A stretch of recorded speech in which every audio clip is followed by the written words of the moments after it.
guys, welcome back to the shop. Too many projects, not enough time. I'm Andrew. Here we are today working on Ivy again.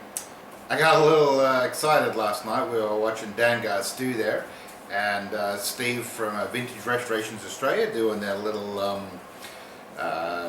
adventure in the woods in the Land Rovers and in Australia, and reminds me of home. So I got to get going on Ivy so we can get her running, and then one day when I can afford it, hopefully not in the too distant future, we can put her on the boat, send her to Australia and do some adventures in Australia in Ivy. So in the meantime, we've got to put her back together, and today's achievement, we've been working hard to take a lot of the front end components. We've blasted them, media blasted them, put all new bushings in there. I have my son Griffin help, and we've got all new bushings and bolts and everything. The front differentials all cleaned up, polished up, wire brushed and de-rusted, and ready to go back in as well. So what we're going to try and do today is get the front differential on the front end all back underneath the front and suspended on springs. And also we've got a bunch of new shiny parts finally arrived. Been waiting for these for a while. We've still got a bunch of parts still. We're waiting. We've got some high ratio gears for the transfer case. Waiting now. Well, we waited a year for them to be available, and then we're still waiting another 5 months since I first got the first ones, which were wrong. So anyway, hopefully soon we'll have the correct ones in from Ashcroft for the Series 1 transfer case, which we're using in this build. We've got the engine. It's on a stand there. I'm probably panning right now some video footage of that, where I got the pan off. We're going to get it cleaned at the mechanic friends across the street here, and then we'll blast the paint off. Media blasting all this stuff gives a nice good etching for the paint to stick to, rather than just a sanded or polished with a wire brush finish. So we'll get the pan cleaned in their big parts bin, and then I'll blast the outside and get it all painted up, and then put the pan back on. Once the pan's back on, the pan is back on the engine. We can pop it back in the chassis here and start putting all the accessories on that. Put the firewall back on and continue fitting out all the accessories again, which is the fun stuff. So now we've got through a little hump of doing other projects and the crappy bit of cleaning the differentials up. We will then also move on to the back end and do all the same on the back, make it all look pretty, replace all the bushings and all that sort of business too. So let's get started. Thanks for coming along. Now to help out a little channel like mine, I appreciate it if you subscribe and comment below. Love the comments, love the feedback. Shows to me that I'm touching some of you guys in some way, without being creepy about it. And so remember to smash the subscribe and like button down below, and leave your comments. Enjoy your feedback. I definitely take a lot of it into consideration, and let's get the front end back under Ivy.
Alright guys, so we're getting all the shiny bits back on. She's coming along good. We're going to pop the front springs in right now. Now, a great thing about Land Rovers is I guess the engineers, they figured out that sometimes there's some bigger guys, and most of the time you've mainly got just a driver and not a passenger in there. So with their springs, they do have a right and a left spring, or a driver's spring and a passenger side spring. The driver's side spring is a little taller, so always check that when you're putting them in, so you don't end up putting the taller one on the passenger side, and then when the driver jumps in, whew, your truck's going to look really cattywampus. So this is a right-hand drive, so we're going to take the taller one here, put it on this side, shorter one on the passengers or left side. Now we're not going to argue about over which is the right side, the wrong side. We just want driver side, passenger side in this truck. Even though I am here in Canada and we do drive on the wrong side of the road, which they call the right side of the road,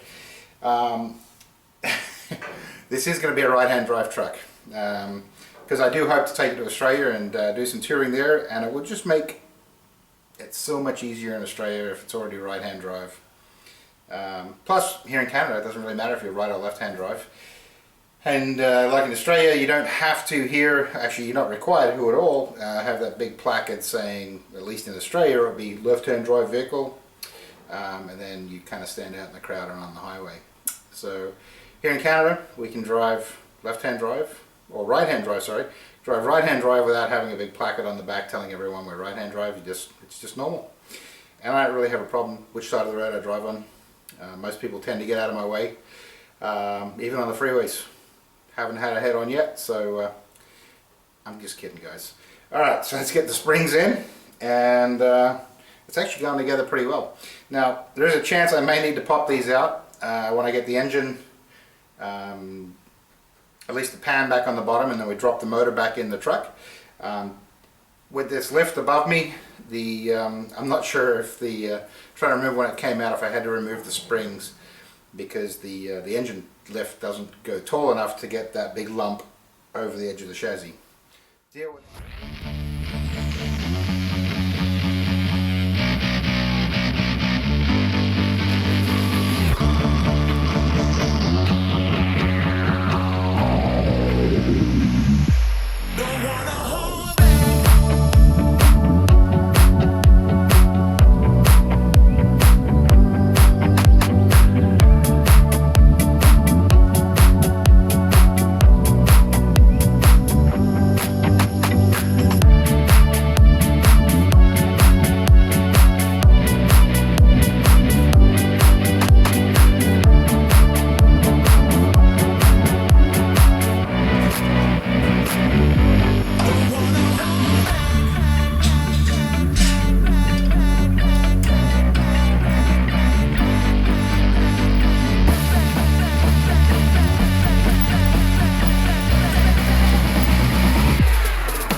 we have a little mismatch error here, which is to be expected, because the front diff is out of a '93 Range Rover, one with air suspension, not that it matters for that, it's out of a Range Rover Classic.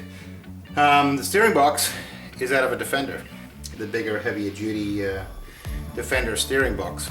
Now, the problem we have, I ordered the steering linkage for the Range Rover. Yet the fitting here is a totally different ball joint fitting.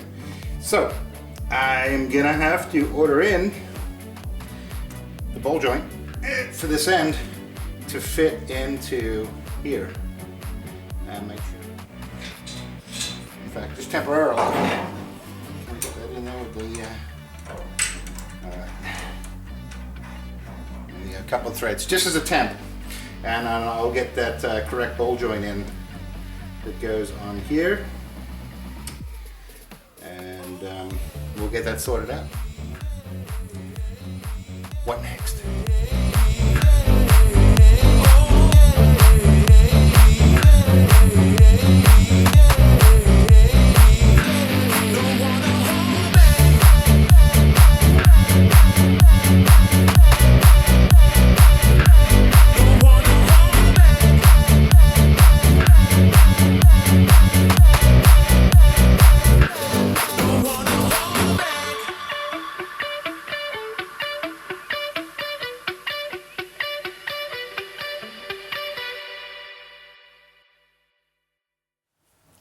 Alright, so we got her back on her springs, and the next step, I'm just going to bolt some bits on that came back from the galvanizers quite some time ago.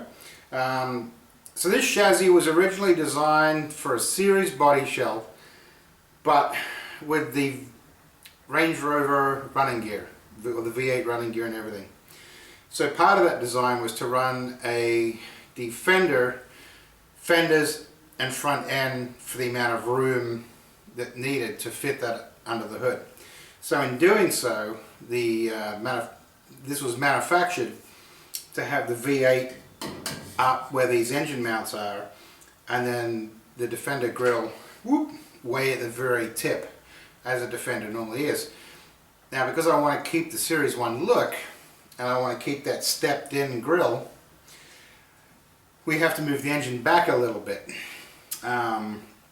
So in doing so, we had to move the engine back 4 inches, which would put it back here. And rather than cutting these off a beautifully galvanized chassis, re-welding it all on there, and doing all that, what I came up with was these fancy little brackets here. We've got a raised section here which fits perfectly inside the slots for the engine mounts, and then these fancy little angled pieces here which saddle and ride up on the chassis there, just like that. And then that puts the engine mounts 4 inches further back, allowing us then to have that step back front grille Series 1 look.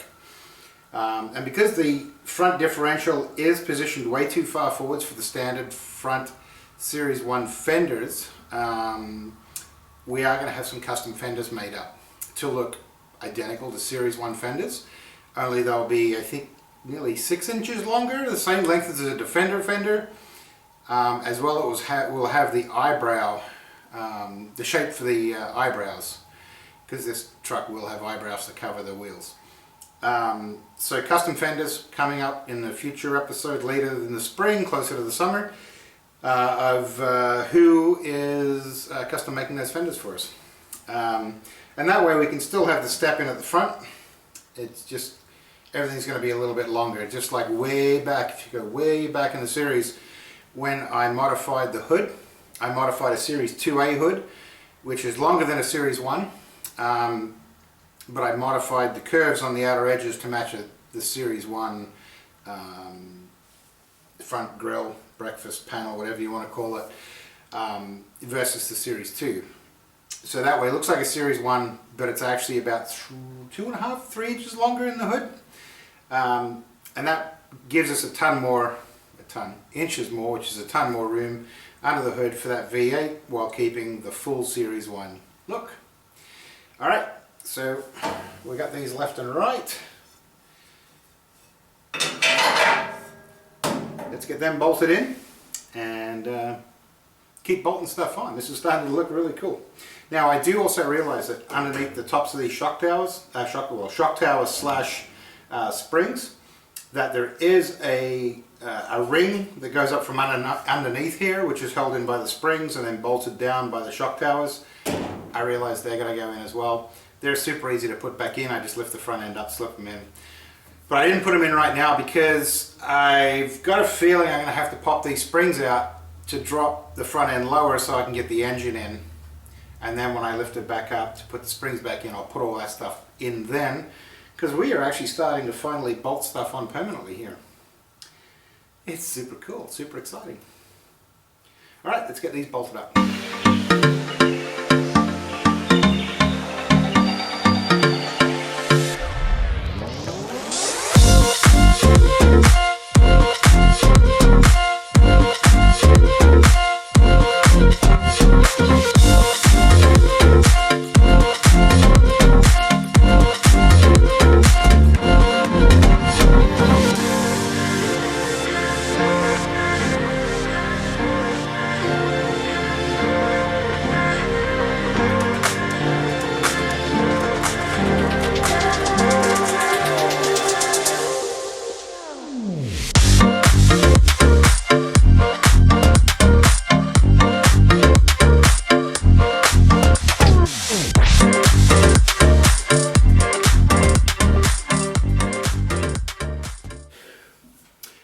there we have it. The front end's back all together now. Well, almost all together.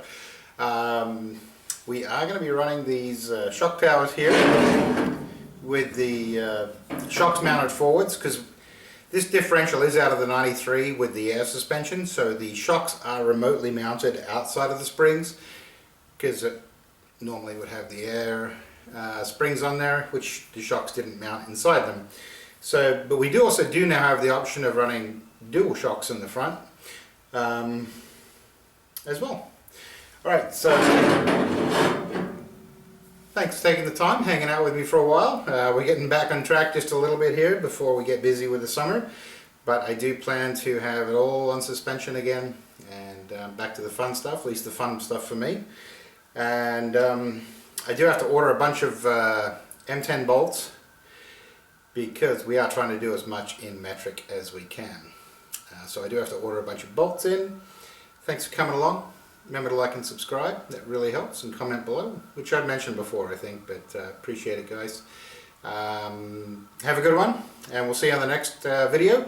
Next video we will hopefully get the sump back on the lump, and I got some other things to figure out with making sure the gearbox bolts up. I hope to bolt the gearbox and clutch and everything up. Possibly not for the last time.